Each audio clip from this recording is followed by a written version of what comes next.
नमस्कार साथियों। UGC net के एग्जाम आपके लगभग आ गए हैं और इकोनॉमिक्स का एग्जाम भी आपका जल्दी ही होगा। तो ऐसे क्रम में बहुत जरूरी हो जाता है कि आप सभी लोग इंडियन इकोनॉमी के करंट डेटा से अपडेट रहें। इंडियन इकोनॉमी के करंट डेटा में जो भी बातें आपसे, जो भी सवाल आपसे पूछे जाते हैं, उसके बारे में हम लोग एक विस्तृत चर्चा कर चुके हैं पहले के वीडियोस में। तो एक आइडिया आपके भी माइंड में होगा कि सवाल कहाँ कहाँ से आते हैं। साथ ही अगर आपने प्रीवियस ईयर क्वेश्चन को सॉल्व किया होगा तो वहां से भी आपको यह जानकारी होगी कि आपकी परीक्षा में किस तरीके के सवाल आपसे पूछे जाते हैं। यहाँ पे हम लोग क्या करेंगे, देखिए और कुछ बातें आपसे चर्चा कर देता हूं, जैसे कि बजट वाला जो सेक्शन है, ठीक है। बजट मैंने पहले से पढ़ा रखा है, जब बजट पेश किया गया था उसके जस्ट बाद वीडियो अपलोड की गई थी। इकोनॉमिक सर्वे, बजट, ये चीजें कंप्लीट हैं चैनल पे। इसी प्रकार से एक महत्वपूर्ण टॉपिक हो जाता है एसआरएस बुलेटिन और national family health survey NFHS fifth, ठीक है, फिफ्थ राउंड की जो रिपोर्ट है। तो ये चीजें, उसके अलावा जो इकोनॉमिक्स का नोबेल पुरस्कार दिया जाता है, ये सारी चीजें जो है करंट में अब तक अपडेट कराई जा चुकी हैं चैनल पे। आप में से जिन लोगों को इनकी वीडियोस नहीं मिली होंगी या ढूंढने में किसी भी प्रकार की समस्या होगी, तो आपकी सुविधा के लिए इसी वीडियो के डिस्क्रिप्शन बॉक्स में या डिस्क्रिप्शन में मैं इन वीडियोस के लिंक आपको प्रोवाइड करा दूंगा। तो आप में से ऐसे लोग जो कि इन वीडियो को नहीं देखे हैं या वो लोग जो देख चुके हैं रिवीजन करना चाहते हो, तो इस वीडियो के डिस्क्रिप्शन में आप जाएंगे, ये सभी वीडियो के लिंक आपको यहाँ पे उपलब्ध हो जाएंगे। अब हम लोग बात करेंगे जो बाकी बचे हुए करेंट डेटा हैं इंडियन इकोनॉमी से रिलेटेड। तो देखिए, इन डेटा को हम लोग दो पार्ट में बांट के पढ़ेंगे। आज जो वीडियो है ये इसका पार्ट 1 है, ठीक है। करेंट इकोनॉमी अपडेट का ये पार्ट 1 है और इस पार्ट 1 में हम लोग उन सभी लेटेस्ट घटनाओं को देखेंगे जहां से आपकी परीक्षा में सवाल बन सकते हैं, और इसका जो पार्ट 2 रहेगा उसमें बाकी बची हुई घटनाओं पे हम लोग चर्चा करेंगे। तो चलिए शुरू करते हैं आज का अपना टॉपिक। और उससे पहले एक आप सभी से बात कहना चाहूंगा, कौन कहता है कि कामयाबी किस्मत तय करती है? कौन कहता है कि कामयाबी किस्मत तय करती है? इरादों में दम हो तो मंजिलें भी झुका करती हैं। तो साथियों, आप लोग अपने इरादे को बिल्कुल ही मजबूत बनाइए। बिल्कुल भी ये ना सोचिए कि आपकी किस्मत में क्या है, क्या होगा, कैसे होगा। इन सब बातों पे बिल्कुल भी विचार मत कीजिए। अपने लक्ष्य के प्रति हमेशा जो है ईमानदारी पूर्वक कार्य करते रहिए, सफलता आपकी सुनिश्चित है। चलिए आगे बढ़ते हैं और कुछ फैक्ट जानते हैं इंडियन इकोनॉमी के बारे में। तो economy of India is a middle income developing market economy, ठीक है। कैसी भारतीय अर्थव्यवस्था कैसी है? Middle income developing. और कुछ फैक्ट आपको जानना है, it is the world fifth largest economy bye nominal GDP. अगर आपसे मान लीजिए सवाल पूछता है कि नॉमिनल जीडीपी के हिसाब से भारतीय अर्थव्यवस्था किस रैंक पे आती है, तो ये आपकी आती है फिफ्थ रैंक पे। इसको आपको याद में रखना है, ठीक है। थोड़े टाइम पहले सिक्स्थ रैंक पे थी।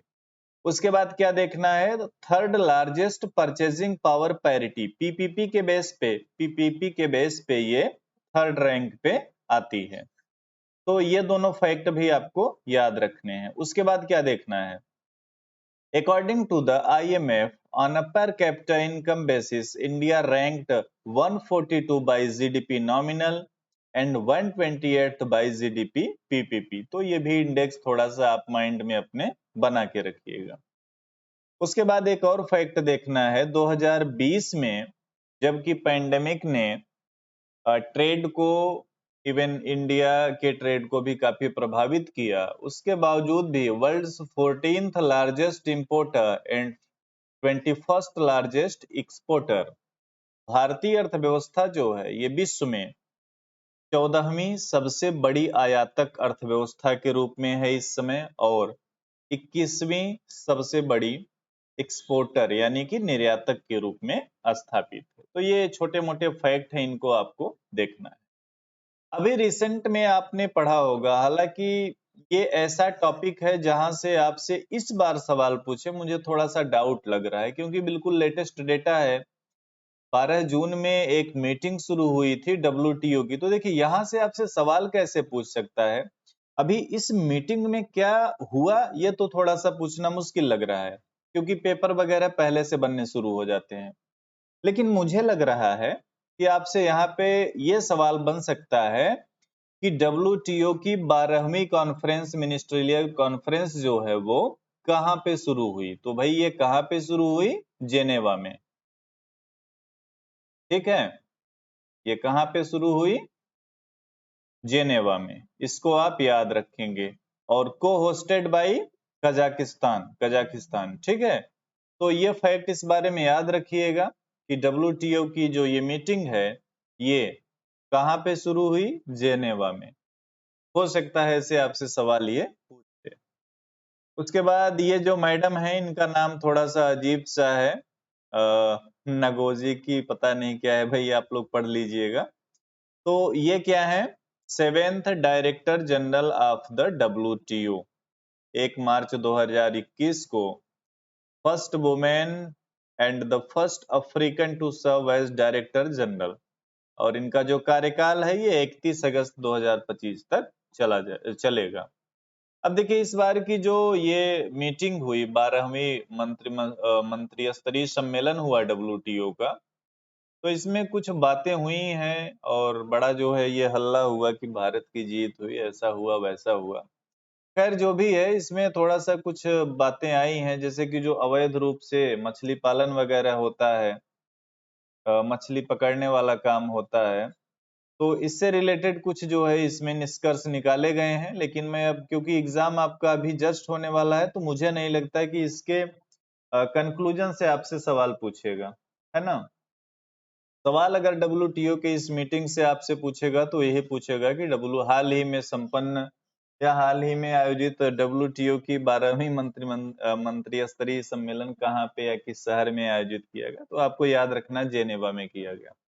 उसके बाद एक बढ़िया आपको आंकड़ा मिलता है पढ़ने का, अनएम्प्लॉयमेंट का, जो कि जारी किया जाता है PLFS रिपोर्ट के नाम से।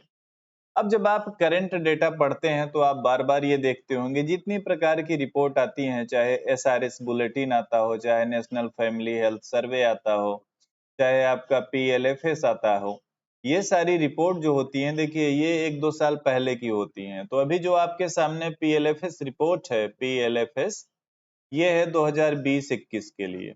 और इसमें देखिए इस रिपोर्ट में क्या होता है, इस रिपोर्ट में अनएम्प्लॉयमेंट रिलेटेड डेटा जो है वो जारी किए जाते हैं। तो अभी इस रिपोर्ट के अनुसार अगर देखें, अच्छा, सांख्यिकी और कार्यक्रम कार्यान्वयन मंत्रालय के तहत राष्ट्रीय सांख्यिकी कार्यालय NSO ने 14 जून को ये डेटा जारी किया था। तो बिल्कुल यार लेटेस्ट डेटा है। मुझे लगा था एग्जाम अगस्त में होगा, तो उस हिसाब से ये करंट का जो है बनाया गया था। फिलहाल हो सकता है आपसे पूछ ले, तो इसको ध्यान रखिएगा कि इस रिपोर्ट में या इस रिपोर्ट के अनुसार बेरोजगारी की दर जो है वो कितनी हो गई है? 4.2। तो मान लीजिए अगर आपसे कोई सवाल ऐसे पूछता है कि भारत में वर्तमान में बेरोजगारी की दर कितनी है, तो आपको याद रखना है 4.2%। इसके पहले जो रिपोर्ट आई थी उसमें कितनी थी? उसमें थी 4.8%। तो दुर्भाग्यवश अगर आपसे पहले वाली रिपोर्ट का पूछ ले तो आप याद रखिएगा 4.8%। ग्रामीण क्षेत्रों में बेरोजगारी अभी कितना है? 3.3% और शहरी क्षेत्रों में 6.7%, according to the PLFS report 2021। 2020-21 की PLFS रिपोर्ट। अच्छा देखिए जो रिपोर्ट है ना, ये कई तरीके से आती हैं, महीने की भी आती हैं, वार्षिक की भी आती हैं। तो अभी जो हम लोग चर्चा कर रहे हैं ये वार्षिक रिपोर्ट पे चर्चा कर रहे हैं। ठीक, तो इसको आपको ध्यान रखना है। उसके बाद आगे बढ़ेंगे और एक होता है इसमें LFPR, श्रम बल लेबर फोर्स पार्टिसिपेशन रेट। तो ये 2020-21 के अनुसार कितना था? 41.6। और उसके पहले जो डेटा था 19-20 वाला, उसमें कितना था? 40.1। ग्रामीण क्षेत्रों में कितना है? 42.7। शहरी क्षेत्रों में 38.9%, पुरुषों का 57.5 और महिलाओं का 25.1। यहाँ से आप देख सकते हैं कि अभी भी जो है महिलाएं काफी पिछड़ी हुई हैं लेबर फोर्स में, लेबर फोर्स पार्टिसिपेशन रेट में महिलाओं का अनुपात काफी कम है। तो यहाँ पे भी अगर आप देखें तो वुमेन एम्पावरमेंट की जरूरत है और लगातार इसमें हालांकि वृद्धि देखी जा रही है। महिलाएं भी आजकल ठीक ठाक जो है इसमें भागीदारी अपनी प्रदर्शित कर रही हैं। बाकी चलिए, इतना इस रिपोर्ट से आपके लिए मुख्य बातें वही थी। बाकी कुछ और बातें जैसे कि ये जो है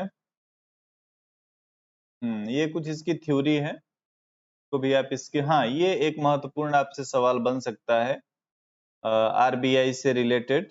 तो देखिए, आरबीआई से आपसे सवाल क्या बन सकता है। मान लीजिए दुर्भाग्य से अगर आपसे पूछ लिया कि एमपीसी जो मॉनेटरी पॉलिसी कमेटी होती है, निम्न में से कौन से ऐसे हैं जो कि एमपीसी के सदस्य नहीं हैं। तो भाई अगर आपको ये नाम याद अगर आपको ये नाम याद रहेंगे तो आप आसानी से जवाब दे पाएंगे कि कौन है अथवा कौन नहीं है। तो ध्यान रखिएगा, ये जो महानुभाव लोग हैं इतने, ये सभी जो है एमपीसी के मेंबर हैं। मॉनेटरी पॉलिसी कमेटी जो होती है इसके मेंबर हैं। जैसा कि आप सभी को पता होगा कि हमारे देश में, हमारी अर्थव्यवस्था में मौद्रिक नीति संबंधी क्रियाकलाप कौन देखता है। आरबीआई के अंडर में एक मौद्रिक नीति कमेटी होती है। उस कमेटी के कुछ मेंबर होते हैं और वही लोग मौद्रिक नीति को निर्धारित करते हैं।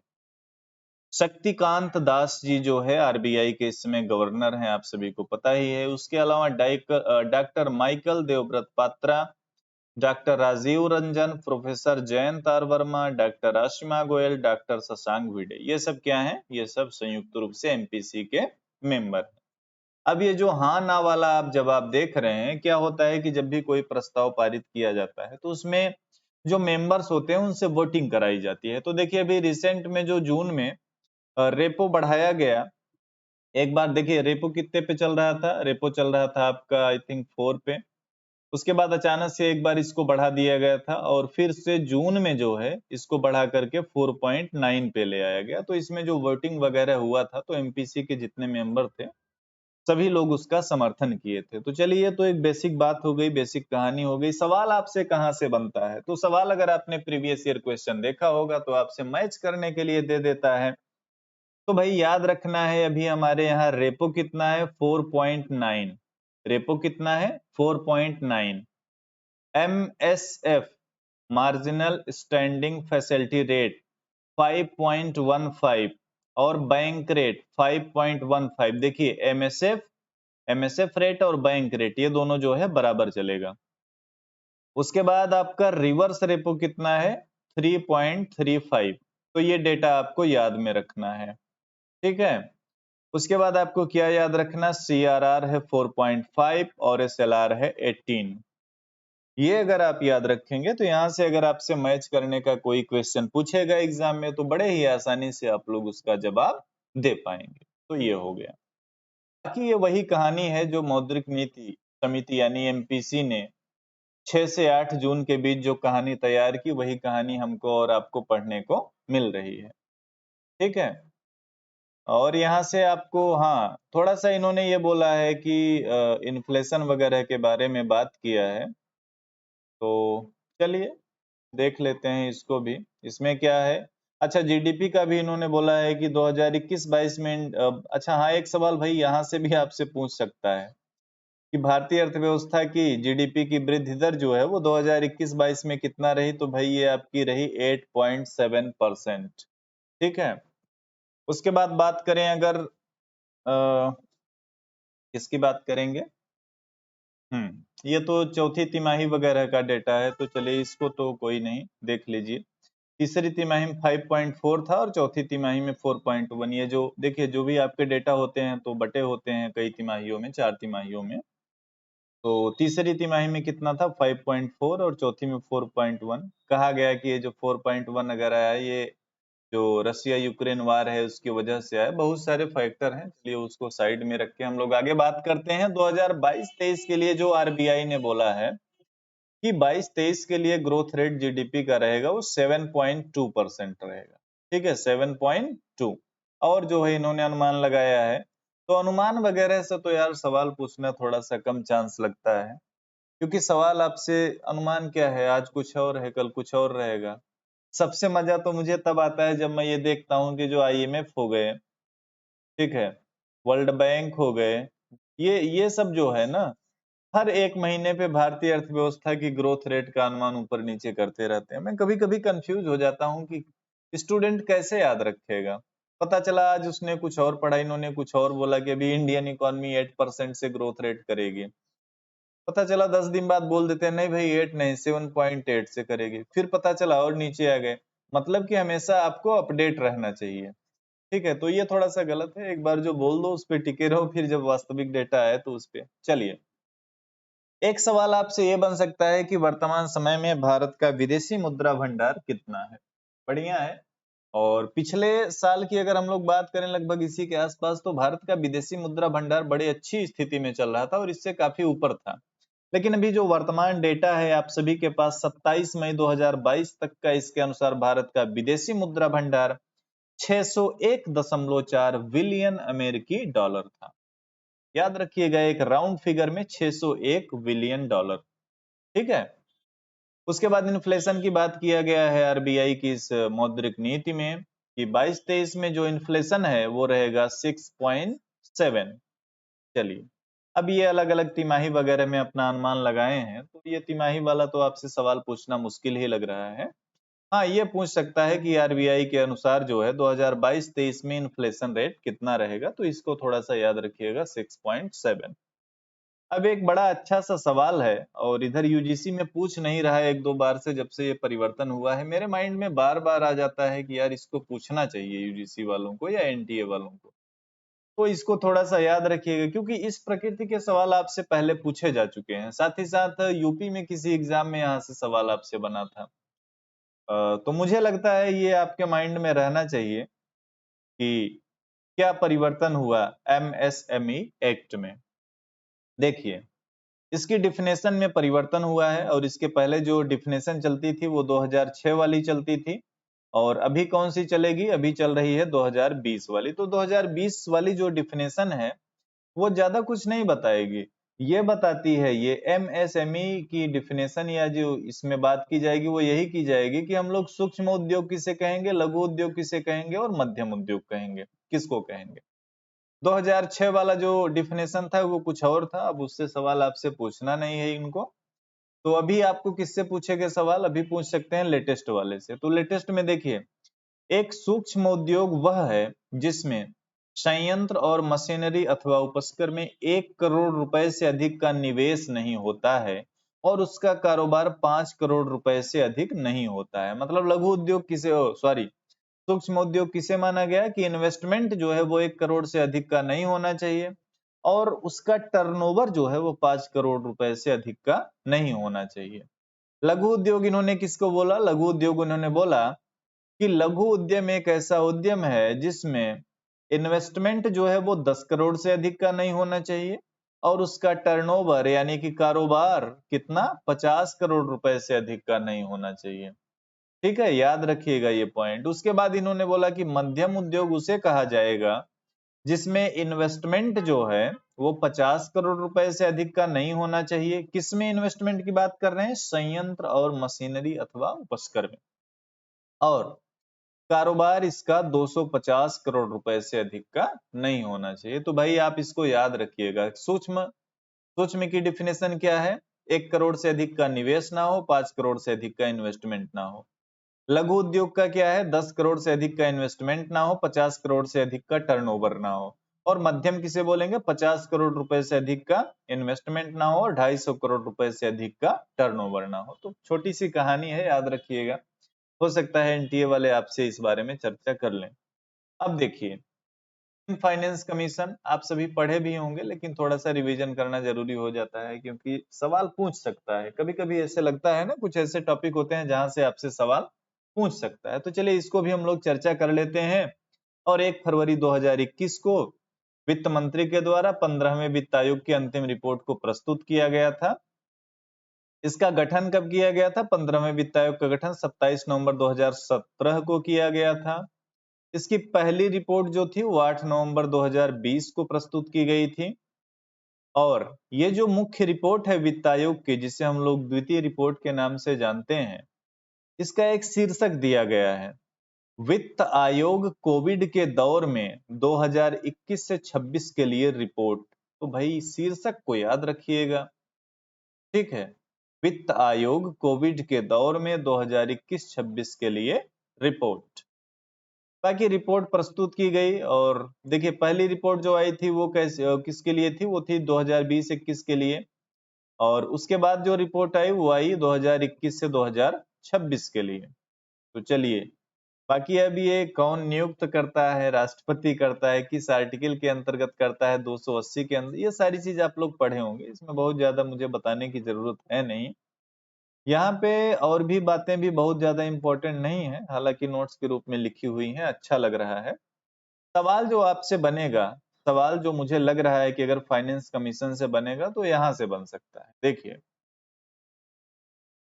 किस आधार पे जो क्राइटेरिया फॉर डिवैल्यूएशन है, मतलब अच्छा एक और बहुत महत्वपूर्ण बात जो है, अभी कुछ ही दिन पहले की बात है, मैं सर के यहाँ, यानी जो सर हैं हमारे प्रोफेसर एस एन लाल सर के यहाँ गया था, और उन्होंने मुझसे एक बहुत ही अच्छा क्वेश्चन पूछा, हालांकि मैं उसका जवाब नहीं दे पाया उस टाइम।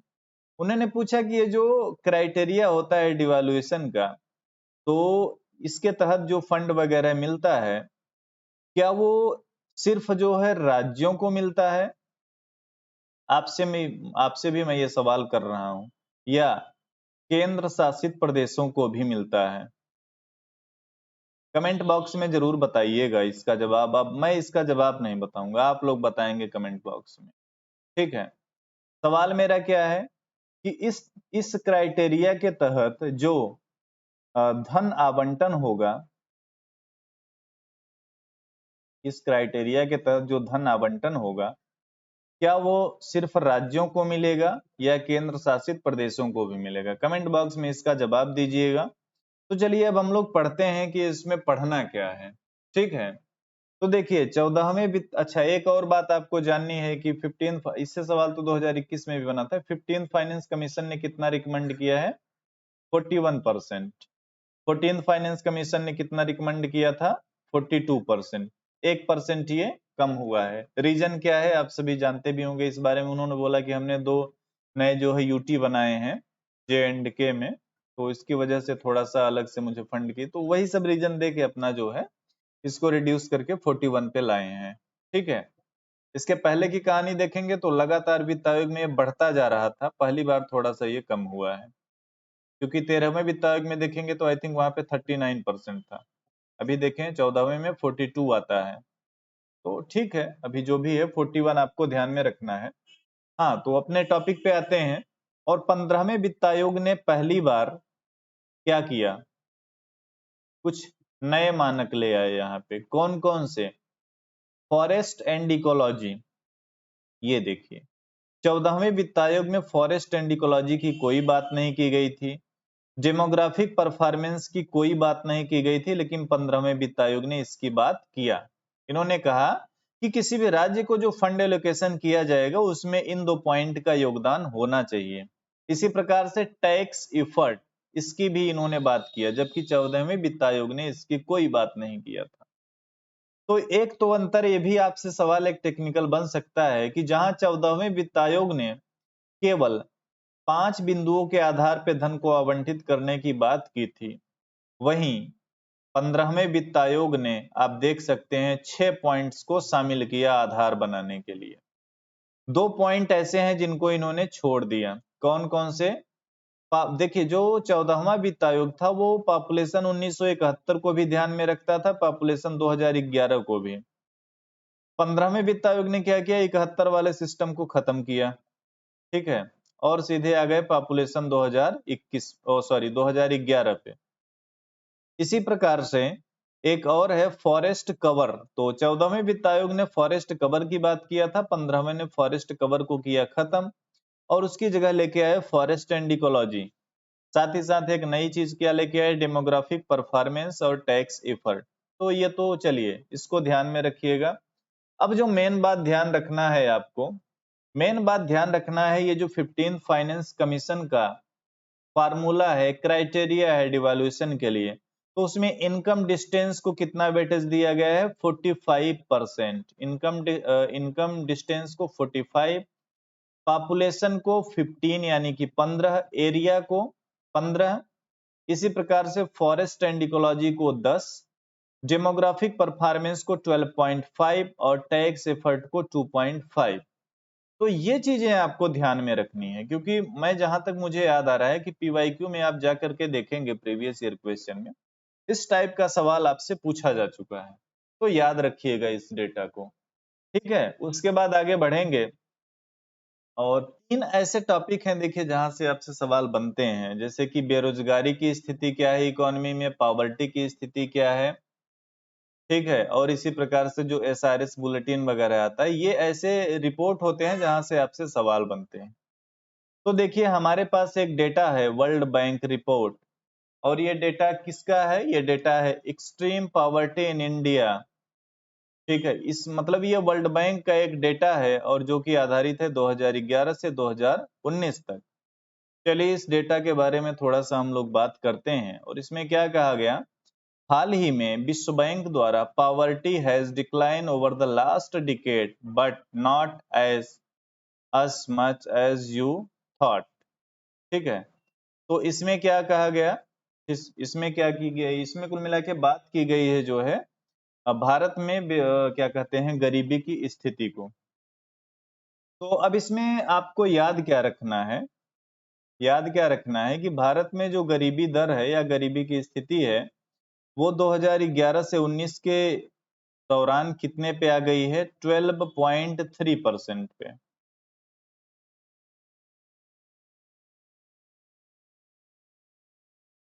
मैंने कुछ गलत पढ़ा रहा हूँ क्या?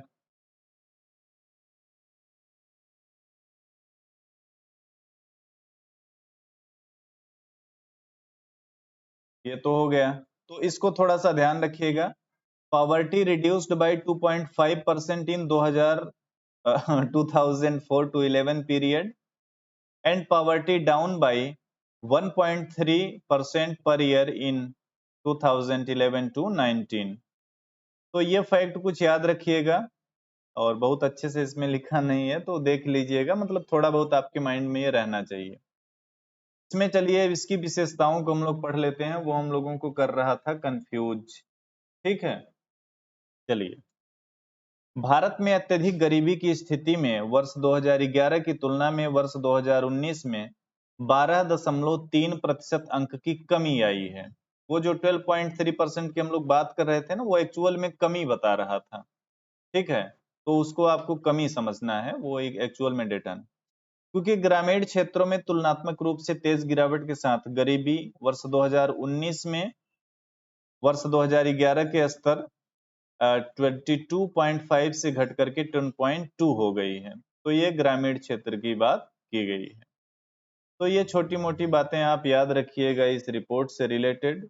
और ग्रामीण बनाम शहरी गरीबी में क्या इन्होंने दे रखा है कि ग्रामीण गरीबी 2011 में 26.3 से घट करके 11.6 हो गई है 2019 में, जबकि शहरी क्षेत्रों में इसी अवधि में गिरावट 12.2% से 6.3%। ये डेटा है यार, इसको थोड़ा सा देखिएगा, आप लोग पढ़ लीजिएगा इसी क्या कहते हैं वीडियो में जो आपको स्क्रीन शो हो रहा है। अब हम लोग ऐसे मुद्दे पे आते हैं जहां से भी आपसे सवाल बन सकता है, ठीक है। और ये सवाल कैसे बन सकता है? ये सवाल बन सकता है कि विभिन्न संस्थाओं द्वारा भारतीय अर्थव्यवस्था की जीडीपी ग्रोथ का अनुमान क्या है।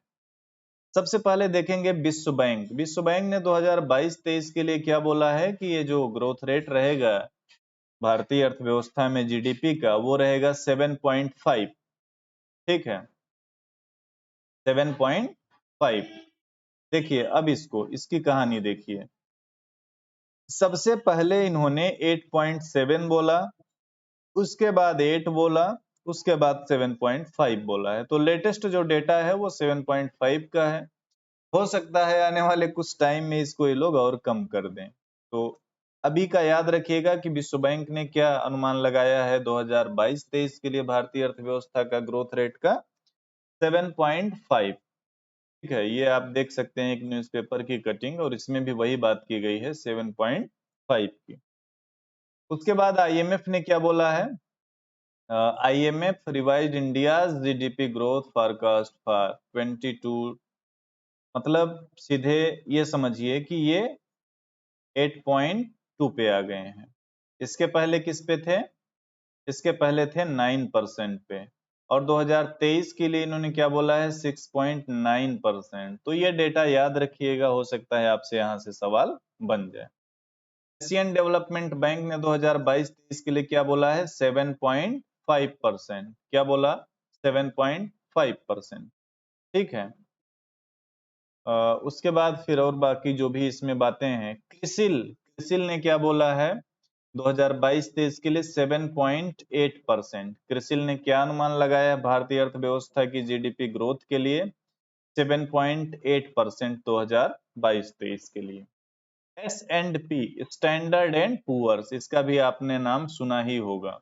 इन्होंने क्या बोला है, इन्होंने बोला है 7.3% 2022-23 के लिए। अच्छा, रीजन सब लोग वही दिखा रहे हैं जो पहले, देखिए ये भी पहले 7.8 बोले थे, उसके बाद फिर बोले कि इन्फ्लेशन वगैरह बढ़ रहा है और जो रसिया यूक्रेन वार चल रहा है इस वजह से जो है 7.8 से आ जाते हैं 7.3 पे। कौन? S&P standard and Poor's. ठीक है। उसके बाद एक मूडीज होती है, तो मूडीज ने क्या बोला है, मूडीज ने बोला हुआ है, हालांकि जो मूडीज का ये डेटा है ये तो एक्चुअल में 2022 यानी जो आ चुका है इकोनॉमी का उसका है, 23 वाला नहीं है, तो इसको चलिए छोड़ ही देते हैं हम लोग। हाँ, एक और पॉइंट आपसे बन सकता है, पूछ सकता है, न्यूनतम समर्थन मूल्य कितनी फसलों के लिए घोषित किया जाता है? 23 के लिए किया जाता है। नॉर्मल सी कहानी है। इसमें क्या है 22-23 के लिए खरीफ फसलों का न्यूनतम समर्थन मूल्य जो है घोषित किया गया है और धान जो है 2040 रुपए प्रति कुंटल बिकेगी। ठीक है। और अरहर का जो है एमएसपी कितना निर्धारित किया गया है 6600। तो एमएसपी में वृद्धि धान में कितनी की गई है 100 रुपए प्रति कुंटल की। पिछले साल कितने पे ये बिकी थी 1940 पे, इस बार 2040 पे। तो ये थोड़ा सा याद रखिएगा, मुझे लगा हो सकता है ये पूछ ले आपसे। ठीक है। तो एमएसपी भी बाकी कितनी फसलों के लिए जारी किया जाता है, कौन जारी करता है, ये सारी कहानी आप लोग जानते समझते होंगे क्योंकि ये बेसिक बातें हैं। करंट डेटा में आपसे यही पूछा जा सकता है कि हाल ही में एमएसए मतलब न्यूनतम समर्थन मूल्य जो घोषित किया गया खरीफ फसलों के लिए, उसके अंतर्गत धान का प्रति कुंटल मूल्य क्या होगा? तो क्या होगा भाई, ये 2040 रुपए होगा। तो ये हमारा था करंट पार्ट 1। अब करंट पार्ट 2 में हम लोग अभी क्या क्या डिस्कस करने वाले हैं कहिए, तो मैं आपसे वो भी चर्चा कर देता हूं कि अगर आपको थोड़ा भी जल्दीबाजी होगी तो आप उसको जो है खुद से भी गूगल वगैरह से सर्च करके देख सकते हैं, अदरवाइज नेक्स्ट 2 डेज में मैं उसको भी। तो देखिए जो आपके सूचकांक आते हैं तमाम तरीके के, उसमें भारत की रैंकिंग क्या होती है, जैसे एचडीआई हो गया, ग्लोबल हंगर इंडेक्स हो गया, इस तरीके के तमाम जो है सूचकांक आते हैं। Ease of doing business report तो बंद हो गया, विवादित हो गया था, तो उसको छोड़िए। तो जो सूचकांक है इसमें इंडिया की रैंकिंग और पड़ोसी देशों की रैंकिंग देखना होता है। उसके बाद जो व्यापार होता है, अब व्यापार में बहुत कुछ देखना होता है। पहली चीज की भारत की हिस्सेदारी कितना है, भारत की हिस्सेदारी कितनी होती है विश्व के व्यापार में या वैश्विक व्यापार में। दूसरी चीज भारत का निर्यात कितना है, निर्यात का हिस्सा कितना है, आयात का हिस्सा कितना है, और निर्यात की जो है शीर्ष मदें, ठीक है, निर्यात की शीर्ष मदें, इसी प्रकार से आयात की शीर्ष मदें, मतलब कौन कौन सी ऐसी वस्तुएं हैं जिनका ज्यादा आयात होता है अथवा जिनका ज्यादा निर्यात होता है। इसके अलावा कौन से ऐसे 5 देश हैं, शुरू के 5 देश पढ़िएगा, 5 ऐसे देश पढ़िएगा जिनका भारत के साथ आयात सर्वाधिक हो या निर्यात सर्वाधिक हो। ये सारी चीज जब आप पढ़ लेंगे तब जाकर के आपका ये व्यापार वाला मामला जो है वो कंप्लीट बन पाएगा।